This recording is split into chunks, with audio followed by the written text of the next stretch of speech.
কর্ণমালা YouTube চ্যানেলের পক্ষ থেকে সবাইকে অসংখ্য ধন্যবাদ। আশা করি তোমরা সবাই ভালো আছো। আজকে আমরা আলোচনা করব ডব্লিউবি টেট ও সিটেট ২০২৪ যে জুলাইতে সিটেট আছে এবং ডিসেম্বরে ডব্লিউটেট আছে, তাকে কেন্দ্র করে আমরা সিটিবি সিরিজ শুরু করছি। আজকে আমরা আলোচনা করব বিকাশ স্তরের বৈশিষ্ট্য। আগের দিন আমরা তেজ বিকাশ নিয়ে আলোচনা করছিলাম এবং আজকে বিকাশ স্তরের বৈশিষ্ট্য নিয়ে আলোচনা করব। শুরু করা যাক। বিকাশ স্তরের বৈশিষ্ট্য, ক্যারেক্টারিস্টিক অফ ডেভেলপমেন্ট স্টেজ। তোমরা অবশ্যই এর আগের ভিডিওটা দেখবে, ডেভেলপমেন্ট স্টেজ অফ ডেভেলপমেন্ট। তাহলে সেখানে তোমরা বিকাশের যে কতগুলো আমরা স্টেজ বলেছিলাম সেগুলো সব ভালো থাকবে। এবং আমরা কালকে বলেছিলাম, আগের ভিডিওতে আমরা বলেছিলাম যে এর মধ্যে যে মেন ইম্পর্টেন্ট স্টেজগুলো তার বৈশিষ্ট্যগুলি আমরা আলোচনা করব। শুরু করা যাক। আমরা আগের দিন পড়েছিলাম যে বিকাশ স্তরকে পাঁচটি ভাগ করে যায়। যে তোমরা সেই ভিডিও যদি অবশ্যই দেখে থাকো তাহলে দেখবে আমরা ভাগ করেছিলাম প্রাক জন্ম, প্রিনাটাল, জন্মকালীন, পেরিনাটাল, জন্মোত্তর, পোস্টনাটাল এবং প্রাপ্তবয়স্ক, অ্যাডাল্ট এবং প্রাক জন্ম প্রিনাটাল। আজকে আমরা বৈশিষ্ট্য আমরা বলেছিলাম যে মেন বৈশিষ্ট্য পাঁচটা তোমাদের স্টেজ থাকলেও মেন পরীক্ষার জন্য ইম্পর্টেন্ট থাকে এই পোস্টনাটাল, জন্মোত্তর। এই স্টেজটা ইম্পর্টেন্ট থাকে, যেটা 0 থেকে 20 বছর। এখানে প্রশ্নটা 0 থেকে 20 ইয়ার্স। এটা এই 0 থেকে 20 বছর এটাকে চারটি ভাগে ভাগ করা যায়। এক হলো শৈশব, 0 থেকে 2 বছর, প্রথম বাল্যকাল 2 থেকে 6 বছর, পরবর্তী বাল্যকাল 6 থেকে 11 বছর, কৈশোরকাল যেটা 13 থেকে 20 বছর, যেটা ইংলিশে বলে infancy, early childhood, late childhood এবং অ্যাডোলেন্স। তোমরা অবশ্যই এর ইংলিশ মানেগুলো দেখবে, যাতে খুব গুরুত্বপূর্ণ। ঠিক আছে?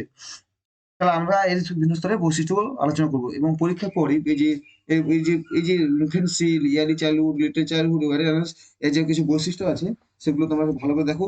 আজকে এগুলো আমরা আলোচনা করব এবং কোনগুলো ইম্পর্টেন্ট সে সঙ্গে সঙ্গে তোমাদের আমি বলে দেবো। প্রথম স্তর আছে শৈশব, যেটি 0 থেকে 2 বছর বা ইনফ্যান্সি, 0 থেকে 2 ইয়ার্স। ঠিক আছে? এই স্তরের বৈশিষ্ট্য হলো কি? এই স্তরে দ্রুত বৃদ্ধি। এই স্তরে কি শিশুদের দ্রুত বৃদ্ধি ঘটে, কি রিপিট গ্রোথ। আর 2 হচ্ছে বৃদ্ধির আকৃতি, আকার ও ওজন বৃদ্ধি পায়। Increase the shape, size and weight. এই সময় কি 0 থেকে 2 বছরে শিশুর যখন দ্রুত বৃদ্ধি ঘটে এবং তার সঙ্গে সঙ্গে বৃদ্ধির আকৃতি, আকার, ওজনও বাড়তে থাকে। তিনি আছে কি শারীরিক স্ট্যারেট, হেড স্ট্রাইট, সিট আপ এবং স্ট্যান্ড। কি হচ্ছে body straight, head straight, sit up and stand. মানে এই বয়সে বডি সোজা হয়, মাথা সোজা হয় এবং তারা হামাগুড়িতে থাকে এবং তারা সোজাভাবে আস্তে আস্তে দাঁড়াতেও শিখে এই বয়সে। এগুলো সব বৈশিষ্ট্য বৈশিষ্ট্য। তারপর ছিল মোড নির্ভরশীল, মানে টোটাল ডিপেন্ডেন্সি। এটা এই পয়েন্টের মনে রাখবি যে কোন বয়সে শিশুরা সম্পূর্ণ নির্ভরশীল থাকে অন্যের উপরে। এতে তবে ইনফ্যান্সি স্টেজে 0 থেকে 2 বছরে এখানে টোটাল ডিপেন্ডেন্সি, মানে সম্পূর্ণ অন্যের উপর নির্ভরশীল। অহংকেন্দ্রিক, মানে ইগোসেন্ট্রিক থাকে। দেখবে এই সময় শিশু খুব ইগোসেন্ট্রিক, মানে কি তারা অহংকেন্দ্রিক, তারা যেটা চায়, যেটা জেদ করে সেটাই নিবে। অন্য কিছু তারা ভালো খারাপ খারাপ হতে পারে সেটাই চায়, ভালো হলে সেটাই চায়। ঠিক আছে? তার মানে এখানে অহংকেন্দ্রিক থাকে, ইগোসেন্ট্রিক, কাউকে দিবে না, যেটা নেবে সেটা ছাড়ে, মানে যেটা কি হাতে থাকবে সেটা যেটা খুব জেদ করবে, কাউকে দিবে না। তারপর স্বার্থপর, মানে সেলফিশ। এই বয়সের শিশুরা সেলফিশ থাকে, নিজে ছাড়া কিছুই বোঝে না, যেটা আছে সেটাই সে সবসময় নিজে ভালোটাই দেবে। ঠিক আছে? অন্য কাউকে সে দেবে না। তোমার দেখবে যখন ছোট বাচ্চাদের তুমি একটা কিছু দিবে, ও তার থেকে নেওয়ার চেষ্টা, সে কখনোই দিবে না সেটা, সে তার সেটা নিজের ভিতরে নিয়ে রাখবে। আত্মপত্রই, মানে হচ্ছে তোমার সেলফ অ্যাসার্টিভ, মানে নিজের সম্পর্কে, নিজের কি আত্মপত্র, মানে নিজেরটা নিজের সম্পর্কেই জানে, অন্য কিছু কারো সম্পর্কে তার কোনো ধারণাই নেই, সে নিজেরটা ছাড়া কিছু বুঝে না। ঠিক আছে?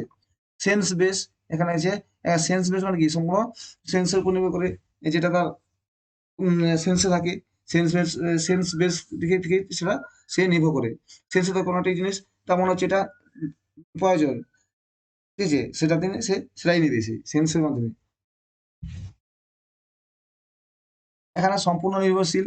এখানে হচ্ছে টোটাল ডিপেন্ডেন্সি, বলেছিলাম যে টোটাল ডিপেন্ডেন্সি এখানে আছে, এই পয়েন্টে কি বলেছে, সম্পূর্ণ অন্যের উপর নির্ভরশীল। যে হামাগুড়ি হোক, কোথাও যা হোক বা কোনো কিছু হোক, সম্পূর্ণ অন্যের উপর ডিপেন্ডেন্স লাগে, কেন সেই শুনতে দেবো, সে কোনো কিছু করতে পারে না। সেই সবাই যার সেই সবাই সেই হিসেবে সবার কথা শুনে।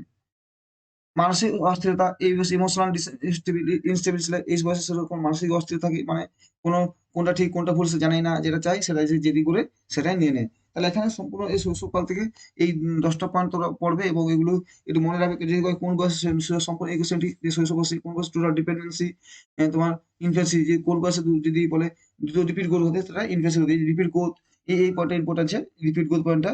এবং যে বলে কোন বয়সে পরীক্ষা পড়তে পারে কোন বয়সে দ্রুত বৃদ্ধি ঘটে, তাহলে রিপিট গ্রোথ হয় এটা ইনফ্যান্সি। এবং এইসব বডি সাইজ শেপ এবং ওয়েট এগুলো কোন বয়সে দ্রুত বাড়ে না ইনফ্যান্সিটা যে দ্রুত বাড়ে। ঠিক আছে, তাহলে 10টা পয়েন্ট একটু মনে করে ভালো করে মনে করে পড়ে মনে রাখবেন এই পয়েন্টগুলো। এই স্তরের বৈশিষ্ট্য অনেক আছে, যেগুলো মেন মেন বৈশিষ্ট্য সেগুলো আমরা দিচ্ছি, যেগুলো একটা পরীক্ষা আসার সম্ভাবনা থাকে। বিকাশ স্তরের স্টেজ অফ ডেভেলপমেন্ট দ্বিতীয় বৈশিষ্ট্য হলো প্রথম বাল্যকাল, যেটা আছে তোমার ইয়ারলি ইংলিশে বলে ইয়ারলি চাইল্ডহুড, যেটা 2 থেকে 6 বছর। এটা হলো এর প্রথম বৈশিষ্ট্য হলো এটা প্রথম জন্মদিন পালন হয় এই বয়স থেকে, ফার্স্ট বার্থডে পালন করা হয়, যেটা 5 বছর বলে প্রথম বার্থডে পালন করা হয়। এটাকে বলা কি খেলনার বয়স, এটা টয় এজ বলা হয়, এই যে টয় এজ বলা হয়, এজ বলা হয় এই বয়সটাকে টয় এজও বলা হয়। এই খুব ভেরি ভেরি ইম্পর্টেন্ট এই টার্মটা ইংলিশে মনে রাখো টয় এজ, যে পরীক্ষা পড়তেই পারে বাংলাতে লিখে দিতে পারে টয় এজ। টয় এজ বলা হয় কোন সময় কি ইয়ারলি চাইল্ডহুড কি, যে 2 থেকে 6 ইয়ার, 2 থেকে 6 বছর। রোড মেমোরি মানে কি রোড মেমোরি মানে কোনো কিছুকে বারবার উম, মানে বারবার মুখস্থ করে মনে রাখা। রোড মেমোরি দেখে ছোট পড়ে না, যে ছোট পড়ে যখন এইসব এই কবিতা পড়ে কোনো ছড়া পড়ে সে বারবার সেটা বারবার সে পড়তেছে যেটা তাদের মনে থাকে। স্কুলের জন্য প্রস্তুত, ready to ready to school, এটা এইখানে সব পয়েন্টগুলো মনে রাখো। Road memory, ready to school, এগুলো ভালো করে মনে রাখবে, ঠিক আছে। স্কুলের জন্য প্রস্তুত, খুব কৌতূহল হয়, ভেরি কিউরিয়াসিটি মানে কি এই সময় তারা কোনো কিছু যেন খুব ইচ্ছুক হয়ে জানার জন্য খুব ইচ্ছুক থাকে, ঠিক আছে। একটা ভেরি কিউরিয়াসিটি থাকে, তাহলে এই বছর আবার রেডি টু স্কুল মানে এই বছর দেখো 2 থেকে 6 বছর স্কুলরা শিশুরা স্কুলে যাওয়ার জন্য প্রস্তুত থাকে, তাকে স্কুলে ভর্তি হতে তার পছন্দ ভালো লাগে না, চাপা চলে আসে আস্তে আস্তে এই বয়সে তারা স্কুলে দিয়ে স্কুলে ভর্তি হওয়ার সময় এই বয়সটাকে। তাদের খেলনা ভাঙা, তাদের খেলনা ভাঙা বয়স, ব্রেকিং দেয়ার টয়, এই পয়েন্টটা মনে রাখে, এই পয়েন্টটা ভালো করে মনে রাখবে যে ব্রেকিং দ্য টয়, যে কোন এজকে বলা হয় ব্রেকিং দ্য টয়, কোন এজকে টয় এজ বলা হয়, কোন রেডি টু স্কুল বলা হয়। তাহলে ব্রেকিং দ্য দেয়ার টয় মানে কি, এটা বলা হয় ইয়ারলি চাইল্ডহুডকে, মানে এই সমস্ত বিভিন্ন খেলনাগুলিকে ভেঙে দেয়, তাই এখানে খেলনা ভাঙার সময় বয়সও বলা হয়েছে। প্রি গ্যাং গ্রুপ, তারপর হচ্ছে এই বয়সটা প্রি গ্যাং গ্রুপ, এই বয়সে peer P peer gang group দেখা যায়, মানে তার বন্ধুর সঙ্গে একটা গ্যাং গ্রুপ তৈরি হয়, তারা একটা দল তৈরি করে সমবয়সী যখন স্কুলে যায় তার সমবয়সী মধ্যে একটি দল তৈরি করে। তো অনুকরণ বয়স মানে ইমিটেশন এজ, অনুকরণ মানে কোনো কিছু দেখে দেখে শেখা, এই বয়সে শিশুরা শিখতে শিখে, কোনো কিছু দেখলে তাকে দেখে দেখে ছবি আঁকা, কোনো কথা কোনো ভাষা শেখা, কোনো কিছু কোনো কিছু দেখে দেখা, এই বয়সে অনুকরণ বয়স। তাই এই বয়সে শিশুদের সামনে সবসময় যারা সিনিয়র থাকে তাদের একটু ভালোভাবে ব্যবহার করা, তাদের দেখে দেখে শিশুরা সবকিছু অনুকরণ করে। সুপার ইগো, সুপার ইগো মানে এই বছর প্রচুর আমার পড়েছিলাম শৈশবে ইগোসেন্ট্রিক, কিন্তু ইয়ারে চালিয়ে সুপার ইগো, ইগোটা সেখানে ছিল আরো বেড়ে যায়, এখানে জেদি আরো খুব জেদি হয়ে যায়, যেটা প্রয়োজন সেটাই করবে, কারোর সঙ্গে করবে না, যেটা প্রয়োজন সে তার জন্য মারপিটও লেগে যাবে। ভাই ভাই দেখো না, ভাই বোনের বসে খুব মারপিট হয় এই বয়সে, কেন বলে এই বয়সে সেও যেটা চায় এও যেটা চায়, কেন সুপার সে নিজের ছাড়া কিছু বুঝে না। অসামাজিক, এবার অসামাজিক থাকি মানে কি আনসোশাল, তার সামাজিক উন্নয়ন নিয়ে তাদের মাথা ঘামানি থাকে না। সোশ্যাল সোসাইটিতে কি হচ্ছে না হচ্ছে তার যেটা চাই সেটাই তারা, যেটা ভালো মনে করে সেটাই তাদের কাছে, সেটাই তারা আনসোশাল থাকে। তার পড়াশোনার বয়স, কোশ্চেনিং এজ মানে এই বয়সে তারা হাজার কোশ্চেন জিজ্ঞাসা করে তার দাদু বড়দের কাছ থেকে, সে জানতে ইচ্ছে করে এবং কৌতূহল থাকে, তাহলে তাহলে এই বয়সে তাহলে তোমার কি বললাম ইয়ারলি চাইল্ডহুডের 2 থেকে 6 বছরে এই 10টি 11টি বৈশিষ্ট্য তোমরা ভালো করে দেখে নেবে। তাই এই বয়সে সব থেকে বড় সব থেকে মেন ইম্পর্টেন্ট টার্ম গুলো হচ্ছে toy age, ready to school, baking the toy, imitation age, super ego, question age, এই কাছে এগুলো খুব ইম্পর্টেন্ট টার্ম আছে, এগুলো একটু ভালো করে মনে রাখবি যে কোন বয়সে যেগুলো পরীক্ষা পড়ে টয় এজ বলা হয় তাদের কোন বয়সকে, বেকিং দ্য টয় এজ আবার কোন বয়সে বলা হয়, এটা ইয়ারলি চাইল্ডহুড 2 থেকে 6 বছর যেটা, ঠিক আছে। প্রথম বালক জাতির বাংলাতে বলি আমরা প্রথম বাল্যকাল। তারপরে সে পরবর্তী বাল্যকাল 6 থেকে 11 বছর বা লেট চাইল্ডহুড, যেটা যে 6 to 11 ইয়ার্স। এই পর্যায়ে বৈশিষ্ট্য হলো কি এই বছরে সমস্যার পর্যায়ে মানে টার্বুলেন্স স্টেজ, এখানে অনেকগুলো তার মধ্যে তোমার অনেক ঝামেলা সৃষ্টি হয়, ঝামেলা মানে কি অনেক সামাজিক সে নিজের মধ্যে বিভিন্ন বিষয়ে সিদ্ধান্ত নেওয়া বা কোনো কিছুর মধ্যে তার মধ্যে দ্বন্দ্বের সৃষ্টি হয়, টার্বুলেন্স সৃষ্টি হয়, কোনো কিছু ঘটনা বললো সেটা বড়দের কাছে একরকম, ছোটের কাছে একরকম, সে আসলে যখন বড়দের তার মধ্যে বিভিন্ন সমস্যা পর্যায়ে সৃষ্টি হয়ে থাকে। প্রাথমিক বিদ্যালয় পর্যায়ে এলিমেন্টারি স্কুল স্টেজ মানে এই পর্যায়ে তারা প্রথম স্কুলে ভর্তি হতে শুরু করে, কোনো স্কুলে পড়ে। দুই হলো সহকর্মী দল হলো মানে পিয়ার গ্রুপ দিয়ে বলছি, তারা আগে পেয়েছে পিয়ার গ্রুপ তৈরি করে, এখানে পিয়ার গ্রুপটা সিড হয়ে যায়। প্রথম পেজে প্রি পিয়ার গ্রুপ ছিল, সেখানে পুরো এবারে একটা গ্রুপও তৈরি করে নেয়, নিজের মধ্যে একটা দল তৈরি হয়ে যায়। স্কুল যাওয়ার এজ, গোয়িং টু স্কুল, এটা ইম্পর্টেন্ট আছে যে গোয়িং টু স্কুল, ঠিক আছে। গোয়িং টু স্কুল, বন্ধুদের চিহ্নিত করা, মেকিং দ্য ফ্রেন্ডস, এবার তারা বন্ধু তৈরি করে। যৌক্তিক চিন্তা ভাবনা, লজিক্যাল থিঙ্কিং, এই পর্যায়ে তাদের লজিক্যাল থিঙ্কিং এই যে পয়েন্টটা প্রচুর ইম্পর্টেন্ট, যে যৌক্তিক চিন্তা ভাবনা, যে পরীক্ষা যৌক্তিক চিন্তা ভাবনা কোন বয়সে শুরু হয়, বা লজিক্যাল থিঙ্কিং, এটা হবে লিটার চাইল্ডহুড, এদের লজিক্যাল থিঙ্কিং শুরু হয়েছে, যুক্তিগত চিন্তা ভাবনা এদের মধ্যে চলে আসে। গ্যাং বয়স, বাংলা ভুল আছে, ইংলিশটা দেবে। গ্যাং এজ, এখানে গ্যাং এজ বলা হয়, এটাও ইম্পর্টেন্ট আছে, যে গ্যাং এজ বলা হয় কোন বয়সকে, যে লিটার চাইল্ড, গ্যাং এজটা বলা হয় লিটার চাইল্ডকে, মানে এটা ভুল আছে, বাংলাটা দেখে নেবে, গ্যাং হবে না, পিয়ার গ্রুপ। গ্যাং এজটা এখন তৈরি হয়ে যায়, সেখানে পিয়ার ফ্রি গ্যাং ছিল, গ্যাং গ্যাং গ্রুপ তৈরি হয়েছে। একটা জ্ঞানী যাদের গ্যাং থাকে নিজের মধ্যে, তারা যে দু চারজন স্কুলে গেছে, স্কুলে দু চারজন মধ্যে সঙ্গে তারা ঘুরে বেড়ায়, এবং বা পালাতে তার দু চারজন বন্ধুর সাথে তারা একটা যে গ্রুপ তৈরি করে নেয়। অহংকেন্দ্রিক নয়, নট ইগোসেন্ট্রিক। আগে দুটো প্রজেক্ট আমরা ইনফেসি এবং ইয়ারলি চাইল্ডহুডে পড়েছিলাম, যে এটা পুরো ইগোসেন্ট্রিক ছিল, ইয়ারলি চাইল্ডহুড সুপার ইগোসেন্ট্রিক, কিন্তু চাইল্ডহুডটা লেটার চাইল্ডহুড ছিল নো ইগোসেন্ট্রিক। এদের মধ্যে ইগোটা এর থাকেই না, এরা নিজের সবকিছু মেনে চলে, এরা এই সময় এরা গ্রুপের জন্য সবকিছু করতে পারে, পিয়ার গ্রুপের জন্য, কেন সবাইকে মেনে এসে সবাইকে নিয়ে এরা থাকতে ভালোবাসে। উচ্চ কৌতূহল, হাই কিউরিওসিটি, আমার লিটার চাইল্ডহুড পরিচালনা কিউরিওসিটি তৈরি হয়, কিন্তু এখানে কিউরিওসিটি হাই কিউরিওসিটি হয়ে যায়, মানে আরো কি অনেক জানার জন্য ইচ্ছুক থাকে, এবং কেন হয়েছে, তার কারণ কি, এবং কেন হচ্ছে, কোন একটা ঘটনা কেন হচ্ছে, কেন হলো না, এই শুনে তার মধ্যে একটা কিউরিওসিটি থাকে। কোনো কিছু আবিষ্কার করা, বা কোনো কিছু নিয়ে খেলাকে ভাঙে তাকে ঠিক করা, এগুলো তার মধ্যে একটা হাই কিউরিওসিটি সৃষ্টি থাকে। কাজে বিকাশ দশ তেজ মানে কৈশোর 13 থেকে 20 বছর, বা অ্যাডোলেন্স 13 থেকে 20 ইয়ার্স, 13 থেকে 20 ইয়ার্স। এখানে বৈশিষ্ট্য হলো অনুবাদমূলক পর্যায়ে, মানে ট্রানজিশনাল স্টেজ, এটাকে বলে একটা ট্রানজিশনাল স্টেজ বলা হয়। কেন এই পর্যায়ে থেকে একটা তারা শৈশব থেকে কৈশোরে পৌঁছে যায়, শৈশব অবস্থা থেকে তারা কৈশোরে পৌঁছে, এখানে খুব একটা ট্রানজিশনাল পিরিয়ড, এদের মধ্যে অনেক কিছু পরিবর্তন সৃষ্টি হয়।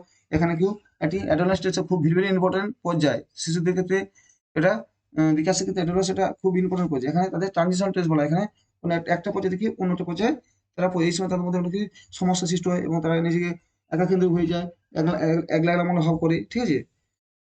ট্রানজিশন শুরু, এটা গুরুত্বপূর্ণ কি, গ্রুপ ইম্পর্টেন্ট, এখানে আগে ছিল যে গ্রুপটা সৃষ্টি হয়ে, এখানে গ্রুপটা আরো ইম্পর্টেন্ট হয় না, কিন্তু এদের কোনো সিক্রেট কথা তাদের গ্রুপের মধ্যে আলোচনা হয়, এবং গ্রুপের বাইরে তারা কোনো কিছু ডিসকাস করতে জানে না, কোনো কিছু গ্রুপের নেতা খুব এরা রাখতে পারে, এই গ্রুপ ইম্পর্টেন্ট, এরা গ্রুপটা খুবই গ্রুপের জন্য এরা এই মুহূর্তে সবকিছু করতে পারে, গ্রুপটাকে খুবই ইম্পর্টেন্ট করে এই বয়সে। চাপ ও ঝড়ের পর্যায়ে, চাপ ও ঝড়, স্টেজ অ্যান্ড স্ট্রেস স্ট্রোম বলে, ভেরি ভেরি ইম্পর্টেন্ট কথা।